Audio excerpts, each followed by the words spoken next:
Nasundan niyo po yung kanta kanina, yung kanta natin sa offertory. Naintindihan niyo po yung message. Sino po dito minsan, parang ang sinasabi niyo, sabi kasi ng song, why is life so messy? Parang ang gulo-gulo ng buhay. Why is pain a part of mine? Bakit yung sakit, minsan, bahagi ng buhay natin? Sino yung mga nasasaktan?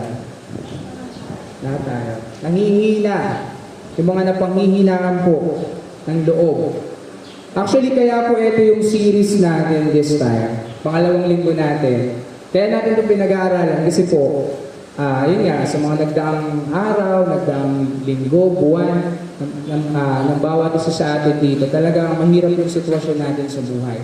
And again, sabi ko nga last week, sa mga ganong sitwasyon ng buhay natin, yun yung mga panahon na ang dali natin malinlang ng kaaway.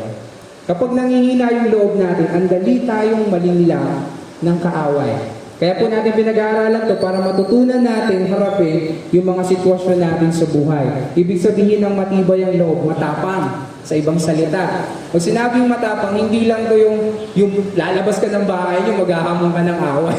Hindi po yun yung matapang na sinasabi natin. Ibig sabihin yung matapang ka sa Panginoon. Matapang ka sa pananampalataya mo, anuman yung pagsubok o sitwasyon na pagdaanan mo sa buhay mo. Kasi yun yung realidad po ng buhay, mahirap. Kaya last week, pinag-aralan natin po, unang Sunday, ang pinag-usapan natin ay naninindigan sa pananampalataya. Yung kwento ni Shadrach, Meshach at Abednego, yung ating pong pinag-aralan. And this time po, pangalawang linggo natin, ito po yung pag-aaralan natin. Yung taong matibay ang loob, matapang sa pagharap sa anumang hamon ng buhay. Lahat tayo po may nararanasan, tama? Lahat tayo po, meron tayong mga sitwasyong kinaalagyan sa buhay. Meron tayong mga pinagdadaanan. Ngayon, ito yung titignan natin. Paano po maging matapang sa pagharap sa mga hamon ng buhay? Bago po tayo magpatuloy, gusto ko po munang i-appreciate itong mga frontliners natin. Kasi ever since mag-start ang pandemic, mahirap po ang sitwasyon natin. Tama ba? O meron ditong madali yung sitwasyon mo. Mahirap kasi nag-quarantine. Simula mag-start yung quarantine, napigilan tayo sa pagkilos natin. I mean, hindi na natin basta-basta gawin yung gusto lang natin gawin. Nalimitahan, yung may tinatawag na stay at home, manatili na lang sa bahay. And etong mga taong to, yung mga nasa picture, yan po yung mga frontliners, yung mga health workers natin, yung ating mga law enforcer, yung mga police, meron pa dyan yung mga worker na, yung mga Grab, di ba yung mga delivery? Sino sa inyo yung nabuhay sa pa-deliver ngayon? Di ba yung mga pa-Shopee na lang kayo dyan, Palasada, or Grab, or kung ano mga delivery company na. So etong mga taong to, grabe po yung ginawa nila, yung tungkulin na ginampanan nila during pandemic. Kasi kung wala sila, ano kaya mangyayari sa atin? Alam niyo ba kung bakit po tawag sa kanila frontliner? Kasi may danger ng kamatayan, pero sila yung lumalabas. Kaya hindi inalaw lahat kasi hindi naman talaga tayo lahat frontliner. Yung frontliner, sila yung mga nagre-risk ng buhay nila. Ang daming mga namatay na nurses, ang daming mga namatay na doctors, ang daming ibang mga namatay, yung mga police at iba pang mga frontliners. Kaya di ba gusto natin silang i-appreciate kasi napakalaking bagay ng ginawa nila. Though sometimes we feel parang di naman sila totoo, di ba? Sometimes we-feel natin na parang mga sinungaling naman sila, hindi naman totoo yung ginagawa nila. Meron tayong feeling na gano'n. Pero kung i-evaluate natin, marami ng mga buhay na nasayang. But salamat sa mga frontliner na ito, di ba? Yung buhay na talagang ginamit nila para lang makapaglingkod sa bayan, sa kapwa. And eto po, kaya ko binanggit sa inyo kasi yung pag-aaralan natin ngayon, it's all about war. Yung war na kinalalagyan natin ngayon, yung digmaan natin, hindi natin nakikita ang kalaban, tama? Hindi natin nakikita kung sino nga ba talaga yung kalaban natin, which is the virus, the COVID-19. But in the story na pag-aaralan po natin, itong digmaan na to, itong war na to, sa pagitan ng mga Israelita at ng mga Pilisteo. Alam niyo po ba yung story ni David at ni Goliath? So, pag naririnig yun, ang naaalala niyo lang ang story si David, saka si Goliath. Tama? Yun lang yung alam natin story. Pero, ano ba talaga yung nangyari dito? Ano ba talaga yung kalagayan nila during This time, sabi dito po sa unang Samuel 17, sabi dito, verse 1, nagsama-sama ang mga hukbong Pilisteo. Okay, ito yung pangkat ni Goliath. Saan daw? Sa Soko. So kung makikita nyo sa picture, medyo blur, pero yun yung Soko, yun yung lugar, may burol, sa may Judah, upang lusubin ng Israel. So ang balak nila, sakupin ang bayan ng Israel. Nagkampo sila sa Ephes Damim na nasa pagitan ng Soko at Azekah. So ito yung kampo nila. So nandito po yung mga Filisteo. So ito, burol to. Tapos may burol ulit dito. So medyo blur lang. Pero sundan niyo po ako. Bear with me. Then ngayon po, sabi sa verse 2, si Saul naman, si Saul siya po yung hari ng mga Israelita. Si Saul naman at ang mga Israelita ay nagkampo sa may libis ng Ela. So sa Valley of Ela, ito naman po yun. Yung Valley of Ela, so yun yung libis. Ngayon, yun yung lubog na bahagi ng kalupaan. May burol, parang ano yan parang halimbawa, may burol, tapos may burol ulit, yung libis yun yung mababang bahagi. Okay? So ngayon, doon sila nagkampo kasi ito yung libis. Yan, papunta doon. So nandun nagkampo sila sa ulan ng mga Israelita. Para po ma-picture nyo lang paano ba nangyari yung digmaan. Ewan ko kung nanonood kayo ng Super Bowl o kung ano yung mga palabas sa TV kasi baka iba yung pinoportray nila doon na senaryo. Ngayon, magkaharap ang dalawang pangkat, sabi sa verse 3, ang mga Pilisteo ay nasa isang burol, yan nga po yung Ephes Damim, at nasa kabila naman ng mga Israelita, isang libis ang nakapagitan sa kanila. So yun po yung Valley of Ela. Ngayon, sa verse 4, isang pangunahing ng dirigmang lumabas mula sa kampo ng mga Pilisteo. Ang pangalan niya ay Goliath. So ito na yung kilala yung character sa Bible. At siya'y mula sa lungsod ng Gath. Ang kanyang taas ay halos 3 metro. Alam niyo kung gano'n kalaki yun? 9-footer. 9-footer, ang laki mo nun. Mas matangkas. Kilala niyo si Yao Ming sa basketball? Kung yun, 7-11 yata height nun, mga 8 foot. Eto, 9-footer, mas mataas pa to. Grabe to. Siguro mga 2 taas to. Parang gano'n yung height niya. Ngayon, hinamon niya ang mga Israelita na makapaglaban sa kanya. Imagine niyo, ang laking mama nito. Tapos hinamon yung mga Israelita. Ano sa palagay niya yung nangyari? Sumigaw si Goliath sa mga Israelita. Bakit napakanay kayo lahat? Imagine niyo bilhin yung boss niya. Ang laki daw. Ang laki daw dito sa... bakit nakakanay kayong lahat dyan? Para lumaban. Ako'y isang Pilisteo at kayo na may mga alipin. Kayo na may mga alipin ni Saul. Pumili na lang kayo ng ilalaban sa akin. So naghahamon na siya, mayabang, matapang. Sabi sa verse 9, kapag ako'y natalo, alipinin ninyo kaming lahat. So may deal, meron ng rito, usapan. Ngunit kapag siya naman ang natalo, si Goliath, kayo ang aalipinin namin. Yun yung paghahamon ni Goliath sa mga Israelita. Sabi sa verse 10, hinahamon ko ngayon ang hukbo ng Israel. Pumili kayo ng ilalaban niyo sa akin.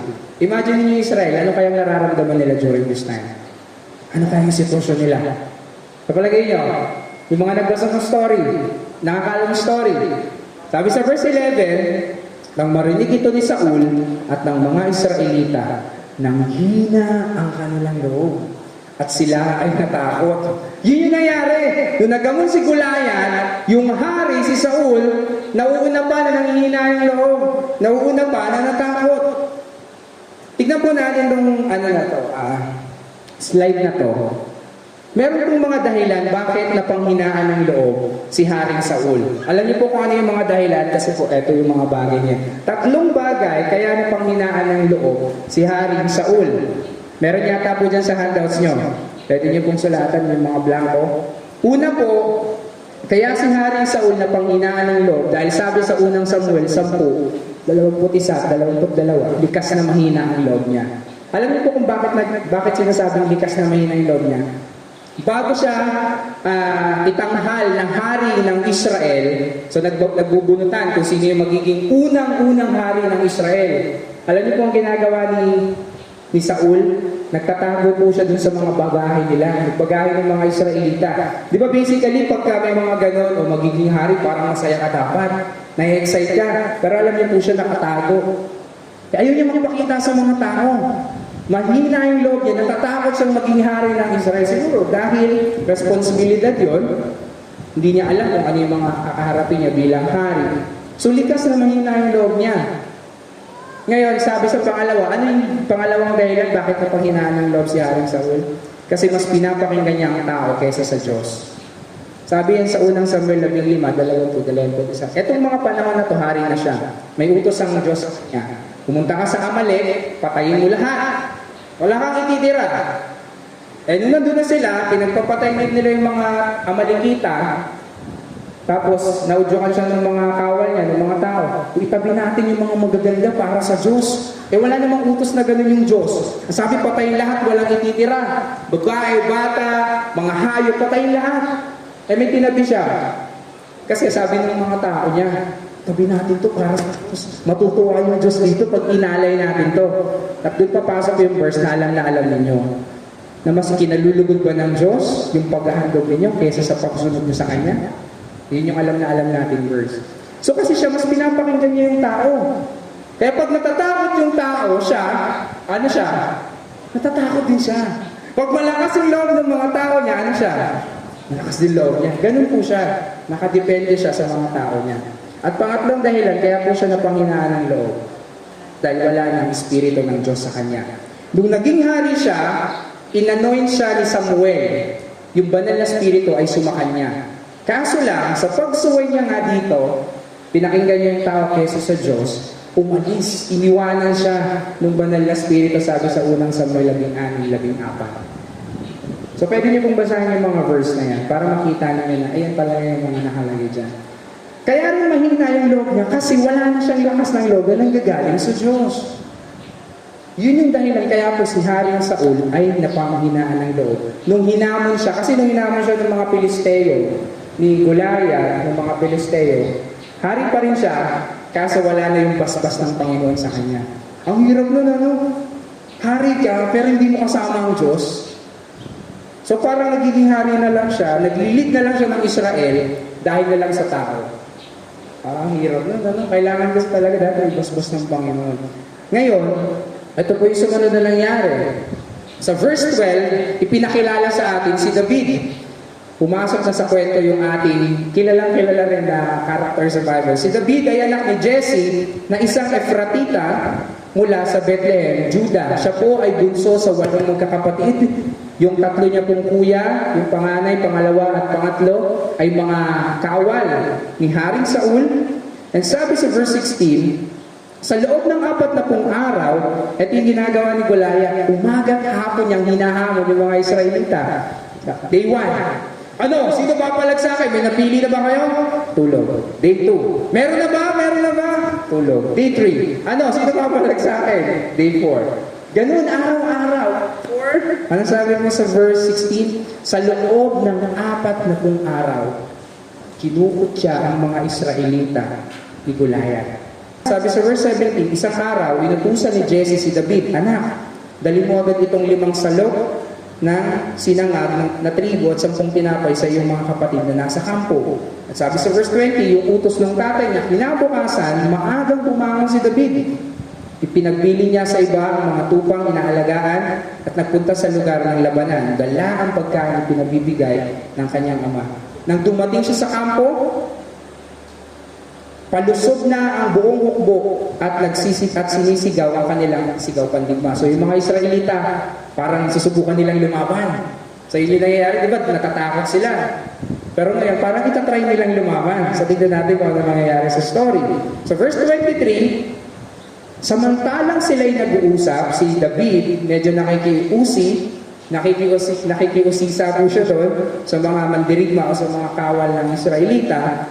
Tumayo na naman si Goliath sa unahan ng mga Pilisteo at muling hinamon ang mga Israelita. Ngayon si David nandun na eh. Narinig niya ngayon yung hamon ni Goliath. Ano sa palagay niya ginawa? Sa verse 24, nang makita si Goliath, ang mga Israelita ay nagtakbuhan dahil sa matinding takot. Palusog na yung mga Israelita. Nagpo-forward na sila. Di ba may marching yan? Left. left. Ganun yung nangyayari, marchings, pagdigmaan, ganun. Nakahileras, nakahanay sila, paabante. Kaso, nung umabante si Goliath, natakot sila. Naku, yun na naman yung higante. Kaya na naman yung 9-footer nila. Hindi natin kakayanin yan. And by the way, may mga kalasag pa po siya, hindi ko na lang siya binasa. May mga kalasag siya. Full armored talaga na si Goliath. Sabi sa verse 25, sinabi nila, tingnan niyo siya, pakinggan niyo ang kanyang hamon sa Israel. Sino mang makapatay sa kanya ay gagantimpalaan ng hari. Bibigyan ng kayamanan. Ipapakasal sa prinsesa at ang buong sambahayan ng kanyang ama ay hindi na pagbabayarin pa ng buwis. Ang nangyayari, dahil lahat natatakot, walang gustong lumaban, meron ang ginawa yung hari na natatakot din. Sabi niya, sige, kung sino yung makakapatay dito sa higanting mayabang na to, ito yung mga pabuya na meron siya. Sabi sa verse 26, si David nandun pa rin sa kampo ng mga Israelita. Tinanong ni David sa mga katabi niya. So nakikiusi. Nakikiusi po siya rito, usisa. Ano raw ang gantimpala? So sino mong makakapatay sa Pilisteyong yan? At sa makakapag-alis ng kahihiyan sa Israel? At ito po yung sinabi niya. At sino ba ang paganong ito na humahamon sa hukbo ng Diyos na buhay? Sino ba yung pagano na yan? Alam niyo ibig sabihin ng pagano? Ibig sabihin po ng pagano, yung mga taong hindi sumasamba kay Yahweh, sa Panginoong Diyos na buhay na makapangyarihan na may lalang ng langit at lupa. Ibig sabihin, pagano sila. Yun yung sinabi ni David kasi yung Diyos nila si Yahweh. Ngayon sinabi niya, sino ba yung pagano na yan? Yung ibang term dito, ibang version ng Bible, sino ba yung hindi tuli na yan? Kasi nung panahon nila, kapag tuli ka, ibig sabihin kasi, pakikipagtipan mo yun kay Yahweh sa Diyos. So basically, mga Israel lang ang tuli ng panahon na to. Kaya sa ibang version ng Bible, sino ba yung hindi tuli na yan? Ang tapang-tapang yan So ganun yung sabi niya. Sabi sa verse 28, narinig ni Eliab. Si Eliab po, kuya, panganay sa magkakapatid. Magkakapatid na sila David. Narinig ni Eliab, ang panganay ng kapatid ni David, ang pakikipag-usap niya sa mga kawal. So nakita niya, si David yun Ba't nandito yun? Tapos ito may sinabi niya, naggaling ito kay David at sinabi, anong ginagawa ko dito? Kasi bunso siya Ang trabaho niya, nagpapaskol. Digmaan yun, dapat wala siya doon. So imagine niyo na lang ang panganay, nakita yung bunso sa digmaan. Anong ginagawa ko dito? Kanino mo iniwan ang ilang tupa na pinapaalagaan sa'yo? Para ganun yung nai-imagine niyo ba yun? Yung mga panganay niyong anak, tapos pinapagalitan niyo yung bunso niyong anak. Parang ganun yung senaryo Alam ko kung anong nasa isip mo. Gusto mo lang manood ng labanan. Nakuha na imagine nyo, yung kuya, nakita yung bunso, anong ginagawa mo dito?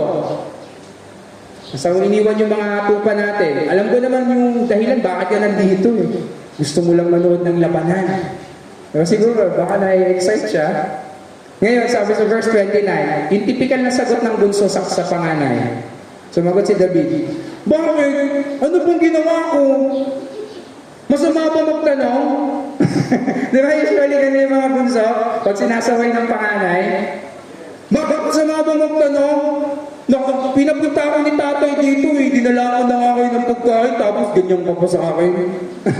Parang ganyan yung nangyayari sa story. Tapos ngayon, sabi sa verse 31, nakarating kay Saul ang mga sinabi ni David at pinatawag niya ito. Pagdating kay Saul, sinabi ni David, si David po noong mga panahon na to, nasa edad siya, 15 to 19 years old. Okay, bata pa. Batang-bata pa. Sabi sa verse 32, pagdating kay Saul, sinabi ni David, hindi po tayo dapat masiraan ng loob. Dahil lang sa Filisteo yun, ako po ang lalaban sa kanya. Inutusan lang ng tatay to Magdala lang ng pagkain sa mga kuya mo At yung pinuno nyo, bigyan mo ng mga 10 hiwang keso yata yung sinabi dun sa verse. Tapos biglang nung nakita niyo yung kalabang Filisteo, pagano, parang gusto kong labanan tong yabang nito Yun yung story sinabi niya sa hari imagine niyo youth, kabataan. Tapos yung mga matatanda, nakikipagdigma, kaso natatakot. Tapos ngayon siya ang lakas ng loob niya. Hindi po tayo dapat masiraan ng loob. Sabi sa verse 32 yun. Dahil lang sa Pilisteo yun. Wow, tapang. Tapang ano? Ngayon, ito po yung gusto kong itignan natin. Bakit gano'n na lang katapang itong si David? Bakit gano'n na lamang kalakas ang loob ni David na harapin si Goliath? Sabi sa verse 33 muna, sinabi ni Saul, hindi mo kaya, yung hari, sinabi ni David, di ba ako po lalaban? Sabi ng hari, hindi mo kaya ang Pilisteyong yun. Batang-bata ka pa. Batang-bata ka pa, samantalang siya isang mahusay na mandirigma mula pa sa kanyang kabataan. Mandirigma siya, pastol ka. Sanay siya sa digmaan, sanay ka sa pagpapastol, pagpapakain ng tupa, pag-aalaga ng tupa. Pero alam niyo sinabi ni David kay Saul, ako po ang nag-aalaga sa kawan ng aking ama. Kapag ang isa sa mga tupang inaalagaan ko ay tinatangay ng leon o oso. Wow, biglang parang si David magpapakitang gilas dito. Minamaliit mo ako? Ako yung nag-aalaga sa mga tupa ng tatay ko. Leon at oso. Ako ang kumukuha kapag tinatangay sila. Sabi sa 35, verse 35, hinahabol ko po ito at inaagaw yung mga tupa. Kapag hinarap ako ng leon o ng oso, hinahawakan ko ito sa panga at pinapatay. Wow! Winawakwak niya yung bibig ng leon at ng oso. Eto na, medyo matapang tawag na to, di ba? Nasusundan niyo po ba yung story pa? And sabi dito, tignan natin itong unang dahilan bakit gano'n na lang kalakas yung loob niya. Kasi po, dahil dito, dahil alam ni David na sumasa kanya ang Diyos. Bakit siya matapang? Dahil sumasa kanya ang Diyos.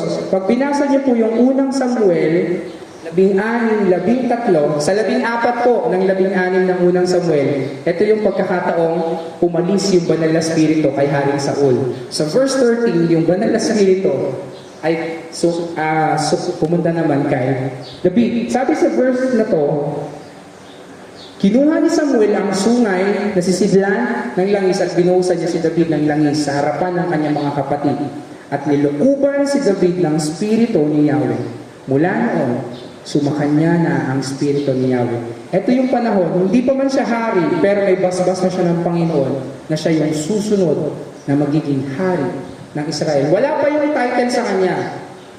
Pero nag-act out na siya bilang hari, bilang isang responsable lingkod ng Panginoon. And dito makikita natin, kaya matapang si David, kaya malakas ang loob niya, kaya niya sinabi, hindi tayo dapat matakot sa hindi tuloy na yon, hindi tayo dapat matakot sa pagano yon dahil sumasa kanya ang Diyos. Sabi sa verse 36, ituloy po natin ang story. Nakapatay na po ako ng mga leon at mga oso. Isasama ko po sa mga sa mga ito, ang Pilisteyong yun. Sabi niya, nakapatay na ako ng leon, ng oso. Eto, mukha namang oso to, idagdag ko na. Parang ganun yung nasabi niya eh. Isasama ko yung Pilisteyong yan, ang yabang-yabang yan, sapagkat ang nilalait niya ay ang hukbo ng Diyos na buhay. Kaya matapang si David, hindi dahil para sa sarili niya, hindi dahil sa pride niya. Kaya siya matapang kasi hinahamak ang hukbo, ang bayan ng Diyos na buhay. Parang sa sinasabi, hindi ako papayag. Yung bayan namin, yung bayan na pinili ng Diyos na buhay, hinahamak-hamak ng pagano niya, hindi ako papayag. Kaya pala siya matapang.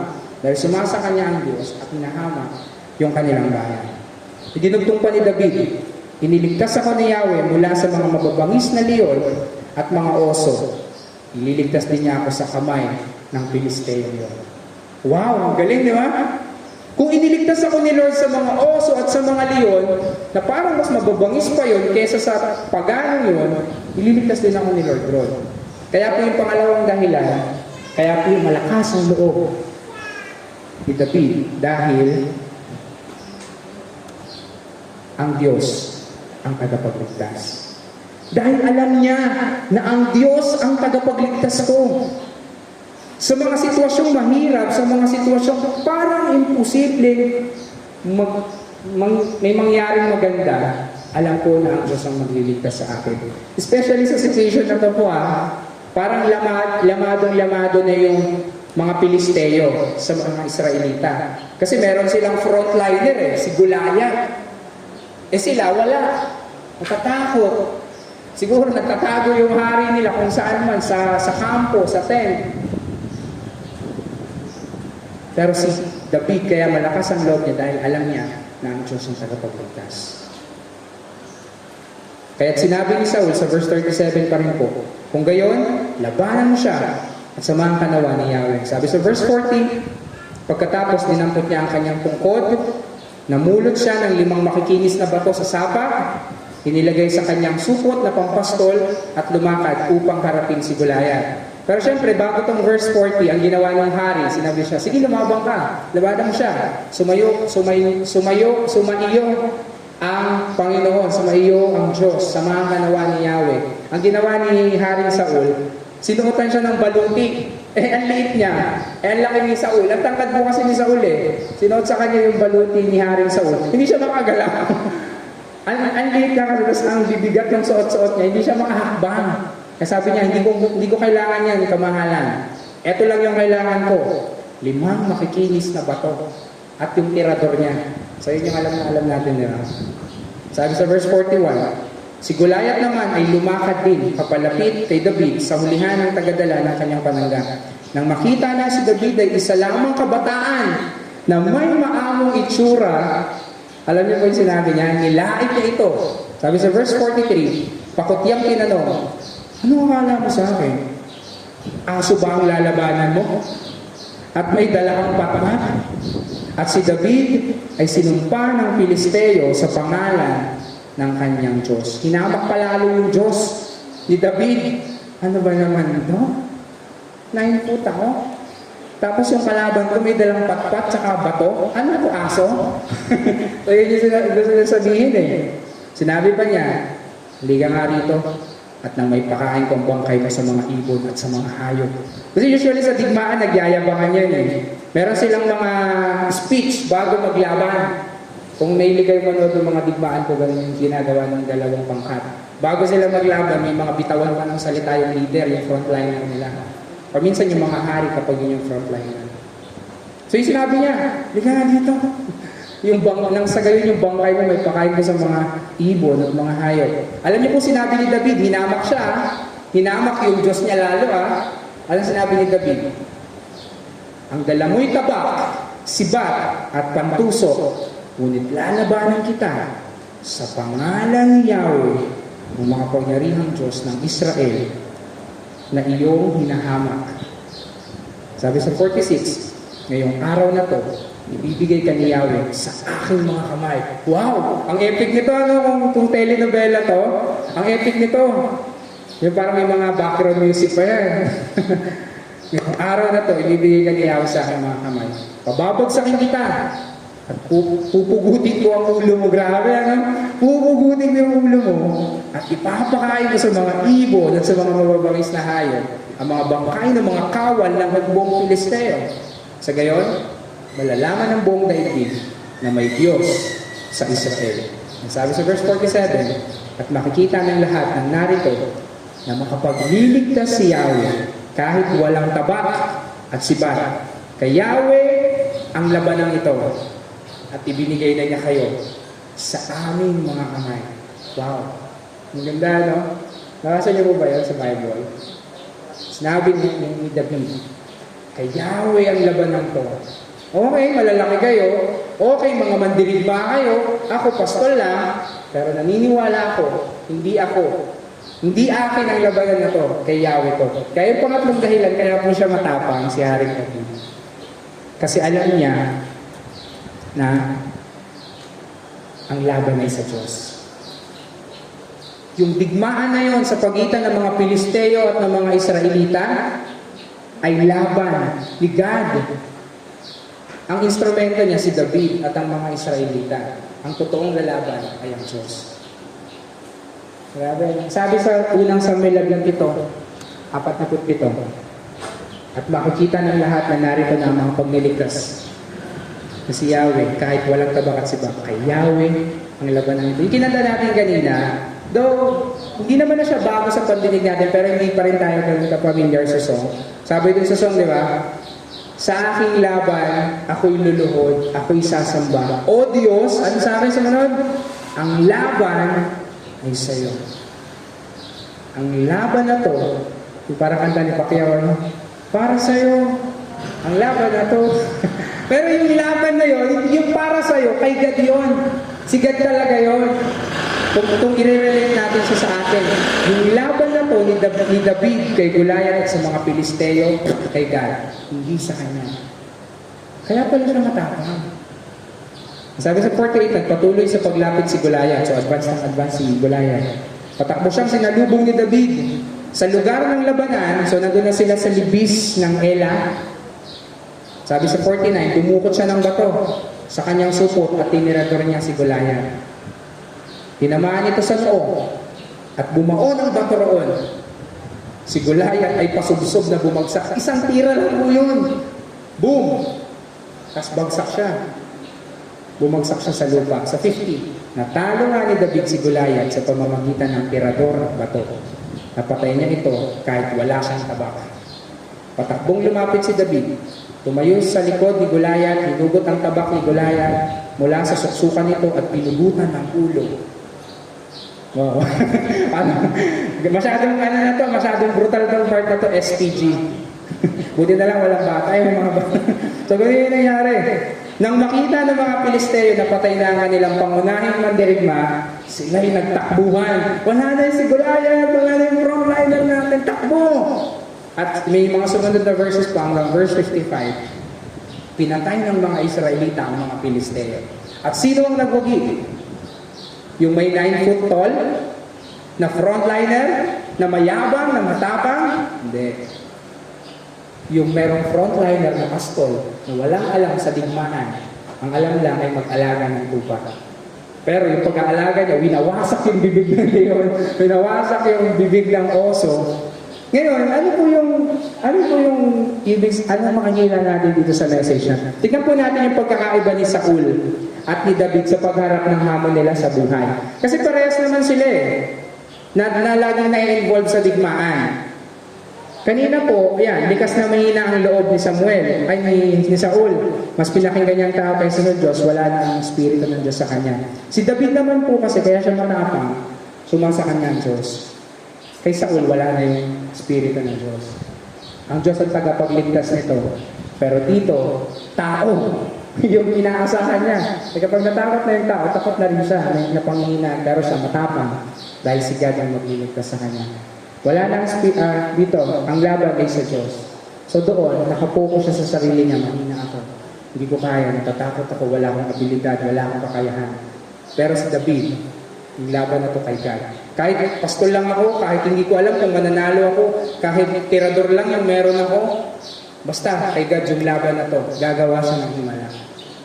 So ano kung makikita natin dyan sa katangian na to ni David? Sa tatlong mga katangian na ni David. Makikita natin kung sino ba si God. Ano ba yung ginawa ni God sa buhay ni David nung panahon lumaban siya kay Goliath? Makikita natin yung presensya ng Diyos sa buhay ni David. Makikita natin yung pagliligtas ni God sa buhay ni David. Makikita natin yung kapangyarihan ng Diyos sa buhay ni David. So anong kahalagahan niyan para sa ating mga mananampalataya ngayon? Pastor, si David naman yan Hindi naman kami mandirigma. Mandurugas kami. Hindi naman kami mandirigma. May hina kami. Mga normal na tao lang naman kami. Nagtatanim lang naman kami. Nagtatrabaho lang naman kami. Nanay lang naman kami. Hindi kami kagaya ni David. Tignan natin po. Ito muna po yung tanong ko po. Kasi pag ganun yung thinking natin, may posibilidad na sabihin natin, hindi ko kaya yung ginawa ni David. Pero take note, kaya nagawa ni David yun dahil kay God, hindi dahil mismo kay David. Sino po sa inyo ngayon ang napanghihinaan ng loob? Dahil sa kasalukuyang kalagayan. Kasi iba-iba po tayo ng sitwasyon. Hindi natin pwedeng sabihin, dapat ako mas panghinaan kasi mas mahirap yung nararanasan ko kaysa sa'yo. Wala comparison this time. Ikaw lang yan. Kung ano yung pinagdadaanan mo ngayon, may posibilidad na napanghihinaan ko tayo ng loob. Maaaring kagaya tayo ni Saul. Maaaring kagaya tayo ng mga Israelita. Hindi ko po alam kung ano yung hirap na nararanasan nyo ngayon, nararamdaman nyo ngayon, yung pinagdadaanan nyo ngayon. Pero merong someone na nakakaalam ng kalagayan mo. Maybe may sakit ka, o yung iba hanggang ngayon, nagdadalang hati pa rin. Yung iba sa atin, siguro may problema kayo sa pag-aaral ng anak ninyo dahil sobrang hirap ng pag-aaral talaga ng mga estudyante. Hindi ko po alam kung anong dala-dala ninyo. Pero etong story na to ni God sa buhay ni David at ng mga Israelita, ito po yung gusto kong maging encouragement sa bawat isa sa atin. 3 bagay kung paano tayo magiging matapang sa pagharap ng anumang hamon sa buhay. Ano po? Yun pa rin. Huwag na natin yung alisin to. Huwag na natin layuan kasi ito si God kay David. I believe. Si God hanggang ngayon, ganito pa rin. Una, acknowledge mo yung presensya ng Diyos sa buhay mo. Si David kaya matapang kasi si God nasa kanya. Tayo po, hindi tayo magiging matapang dahil lang matapang tayo sa sarili natin. Kaya tayo matapang kasi alam ko ang Diyos kasama ko. Kaya ako matapang kasi yung presensya ni Lord nasa akin. Pero may tanong ko ako doon. Ikaw ba nasa presensya ng Diyos? Kasi pwede natin sabihin, si God kasi lagi niyang gusto sumama sa atin. The question is, sumasama ka ba kay God? Kasi minsan, pag si God pupunta sa isang mahirap na sitwasyon o lugar, mag-withdraw ka, mag-withdraw tayo. Lord, parang ayoko muna dyan, ikaw na lang muna dyan. Makukuha po natin yung point. Kaya nga po pag nararamdaman nyo na parang wala ang Diyos, mali yung feeling na yun eh. Kasi ang totoong tamang feeling, wala tayo sa Diyos. Yun po yung katotohanan. Never ever ang Diyos nawala sa iyo. Sa presensya sa buhay mo. Minsan lang parang wala si God, pero take note of the word parang seems, palagay, ikaw lang ang nag-iisip nun. Because God is omnipresent. When we say omnipresent, kahit saan, nandoon ang Diyos. Imagine niyo po, ang mundo, gamunggo lang sa palad ng Diyos. Tapos sasabihin mo, wala ka, nasaan ka Diyos? Nasaan ka God? Wala ka. Hindi, nakatingin nga si God sa iyo eh. Ang liit-liit mo nga, hindi ka makita doon sa munggo eh. That's the point. God is always with us. But the question, are you with Him? Are we with God? Huwag nating alisan yung presensya ng Diyos. Para makagawa ka ng something great, it's not dahil magaling ka, matalino ka, may kakayahan ka, or marason ka. Hindi ko po alam. It's because of God in you. You can do greater things because of God in you. Because of God's presence. It's not about us. It's not about us. Naalala niyo yung babaeng dinudugo sa Bible? For 12 years, ginawa niya na lahat. Punta na sa lahat ng mga doktor, naubos na yung pera, yung yaman niya. Pero ang sabi niya sa dulo, naging desperado siya. Ngayon, hinahanap niya si Jesus. Pumunta siya sa presensya ng Panginoon Jesus. At doon niya natagpuan yung tunay na kagalakan. Kaya yung dapat natin maintindihan mga kapatid. If you want na maging matapang, hindi lang dahil magaling tayo, marami tayong alam or whatsoever, it's because of God in you. Okay po? So, acknowledge, kilalanin mo, sabihin mo na kailangan ko ang presensya ng Diyos sa buhay ko. Wala nang iba po. Tanging presensya lang ng Diyos ang kailangan natin para mapagtagumpayan kung ano man yung mga sitwasyon natin sa buhay natin. Pangalawa, accept God's deliverance. Kung si God willing na lagi kang samahan, also si God lagi siyang willing na tulungan ka. Lagi siyang willing na iligtas ka. Kung ano man yung sitwasyon mo. Kailangan mong tanggapin yung pagkilos ng Diyos sa buhay mo. Kailangan mong i-accept that the Lord wants to do something in you. Hindi natin pwedeng sabihin na, Lord, gusto ko yung presensya mo, pero ayaw kong galawin mo ako. Ayaw kong baguhin mo ako. Hindi pwede yun. Okay ba yun?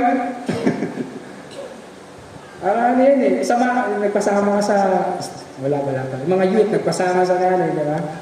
Pero huwag mo akong pakilaman. Yung parang nangingi ka ng tulong sa nanay mo, sa mga anak, o sa tatay mo. Tapos kung tutulog na sila, huwag mo akong pakilaman. Huwag kang magulo. Diskarte ko to. But when we say, Lord, I need you in my life, Lord, kailangan kita sa buhay ko, kailangan ko yung presensya mo sa buhay ko. Also, ibig sabihin nun, hayaan mo si Lord na kumilos sa'yo. Okay po ba yun? Kasi sinabi ni David na iniligtas ako ng Diyos sa, sabihin mo sana, sa kamay ng leon. Wala pang kamay yun. Sa panga ng leon, ganun din yung ginawa ni God kay David kay Goliath, sa mga Pilisteo. Iniligtas siya. Imagine niyo kung si David, sinabi niya, matapang siya, kasama ko ang Diyos, pero Lord, huwag kang magulo. Ako lang ang lalaban. Diyan ka muna sa tabi. Ako lang ang nalalaban kay Goliath. Ano kaya mangyayari po? Siguro sabihin lang ni God na sa gilid. Halimbawa, hindi naman totoong si God gumigilid. Kasi present niya siya everywhere, kahit saan nandun siya. Imagine niyo lang si God, naghihintay sa'yo. Hinahayaan ka lang sa gusto mong gawin mo. Sa palagay po natin, may ma-accomplish ba tayong something? Kay David, may ma-accomplish ba siya? Baka yung una niyang tira kay Goliath, nagbintis. It's because of God. Kaya yung unang tira pa lang, lumubog agad. Hindi ko nga ma-imagine paano nangyari yun eh. Tapos po yung tirador during their time, iba sa tirador natin ngayon. Yung tirador natin parang ganito eh. Ganun, di ba? Yung tirador nila, pinapaikot. Tali siya, hahawakan mo lang, tapos papaikutin. Tapos bigla lang iahagis. Hindi ko nga ma-imagine paano nangyari yun eh. Pero sa mga ganung situation, makikita natin talaga na si God yung kumikilos. Kaya pag mga imposibleng sitwasyon, huwag na natin pahirapan yung sarili natin. Lapit ka na lang kay God. Kayaman na lang si God yung kumilos sa'yo. Magtiwala ka na lang sa Diyos. Tanggapin mo yung pagkilos ng Diyos. Kung gusto natin maging matapang, kailangan po natin tanggapin. Tignan niyo po minsan di ba parang pag sinabing matapang, kailangan lagi kang may gagawin. Pero at this point of time, kailangan mong malaman na kailangan mong tanggapin yung gagawin ni Lord sa'yo. Yung gagawin ni Lord sa pamamagitan mo. Kasi minsan po yung totoong katapangan, pagdating po kay Lord yung usapan ang totoong katapangan, minsan sa Panginoon, yun yung pagsuko sa Kanya. Yun yung totoong katapangan sa Panginoon. Yung pagsuko sa Diyos at hayaan mo siya kung anong gusto niyang gawin sa iyo at sa pamamagitan mo. Hindi lang, alam ko gagawin ko. Hindi, alam ko gagawin ko. Huwag kayong magulo. Alam ko. Kaya minsan parang pagod na lang tayo. Parang wala pa rin nangyayari. Kaya at the end of the day, dapat natin malaman na si God, pag sumuko ka sa Diyos, hinayaan mo na si God yung kumilos sa iyo, meron siyang gagawin something great sa iyo at sa pamamagitan mo. Okay po ba yun? So, kailangan natin tanggapin yun. Kung hindi natin natanggapin yun, si God, hindi siya makakakilos ng malaya sa atin. Kasi ang pumipigil, tayo mismo, sa pagkilos po ng Panginoon sa buhay natin. And pangatlo, gusto natin maging matapang, maging malakas sa loob natin. Yung ginawa ni David, inalaw niya yung kapangyarihan ng Panginoon sa kanya. Just allow God's power in you. Ano sabi niya? Itong laban na to, kay God to. Ano pong pinagdadaanan niyo ngayon? Ano pong sitwasyon niyo ngayon sa buhay? Hayaan mo na ang kapangyarihan ng Diyos yung kumilos sa iyo. It doesn't mean na higa-higa na lang. Hindi naman po yung sinasabi ng Diyos. Kasi si David lumaban. Nagpatuloy. Pero alam niya na ang laban na to ay sa Diyos at hindi sa kanya. So yung nararanasan mo ngayon, yung sitwasyon mo ngayon, mahirap, yes. Pero yung laban na yan ay sa Diyos. Ang laban yan ay sa Diyos. Hayaan mo yung kapangyarihan ng Panginoon ay makita sa sitwasyon mo. Makita sa sitwasyon mo.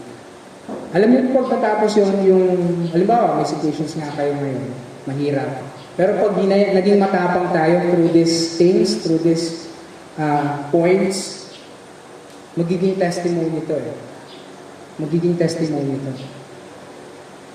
Gagamitin ka ni Lord para sa ibang tao. At anong sasabihin mo? Kapag testimony mo na to, kasi na-overcome mo na yung situation mo na mahirap, ano lang ikikwento mo sa tao? Dahil ba magaling ka? Dahil ba kaya mong solusyonan yung sitwasyon mo? Dahil alam mo yung gagawin sa sitwasyon mo? No. Ang testimony mo, dahil si Diyos, dahil si God, yung kumilos sa buhay ko. Dahil yung presensya ng Diyos na sa akin. Dahil iniligtas ako ng Diyos. Dahil yung kapangyarihan ng Diyos ang kumilos sa akin. Yun yung testimony mo. And whenever we say testimony, it's all about God in you. Kung ano yung ginawa ni God sa buhay mo, it's not about you. It's not about me. It's all about God. Handaan mo natin yung mga kapatid. Kapag ganun yung pag ganun yung mundo natin, we always acknowledge God's presence, we always accept God's deliverance, we always allow God's power in us.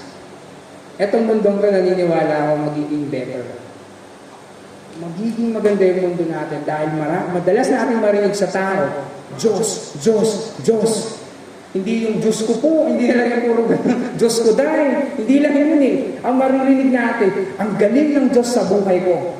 Purihin ang Diyos sa buhay ko. Yun yung madalas natin maririnig kapag ang mga tao matatapang dahil sa Diyos. Hindi dahil lang sa sarili. Hindi dahil lang may gustong patunayan. Sa kanya, si David kaya matapang dahil gusto niya yung glory mapunta kay God. Hindi yung glory mapunta sa sarili. So kaya po ito yung gusto kong baunin natin, bawat isa sa atin. I believe may sitwasyon ka ngayon. Baunin mo itong salita ng Panginoon. Baunin mo kung sino si God at kung ano yung gustong gawin ni God sa buhay. Tayo po tayo. Kumapit tayo sa Panginoon and let's ask the Lord. Let's ask the Lord. Tulungan tayo na magtiwala sa Kanya sa kabila ng mga sitwasyon po natin sa ating mga buhay. Kung meron kang sitwasyon na ang hirap or gusto mong isurrender kay God dyan right now, taas mo kamay mo, we're gonna pray. Hilingin natin kay God itong mga bagay na to so that ma-overcome yung situation mo right now. And Lord, nakikita mo yung kamay ng bawat isa ngayon. Nakikita mo, Lord, yung humility. Yes, Lord, gusto nilang maging matapang, pero yung puso nila mapagpakumbaba sa harapan ng matapang sila sa pagharap ng sitwasyon, pero nagpapakumbaba sila sa harap ng Panginoon. Tulungan mo po ang bawat isang kapatid ko na nakataas ng kamay. Gusto kang kilalanin yung presensya mo sa buhay nila. Gusto nilang matanggapin yung pagliligtas mo sa buhay nila. Gusto nilang hayaan yung kapangyarihan mo na maranasan nila sa buhay nila. Maghari ka, Panginoon, sa buhay nila. Makita ka sa buhay ng bawat isa sa mga naririnig. Ikaw lang, Panginoon, yung pwede namin takbuhan, sandigan, sandalan. Ikaw yung lifeline namin, O Diyos. Wala nang iba. Kaya maghari ka sa buhay ng bawat isa. Tulungan mo kami, Panginoon. Ikaw ang kailangan namin. Ito po ang aming panalangin sa mga pangyarihang pangalan ng aming Panginoon, tagapagligtas na si Jesus. Amen.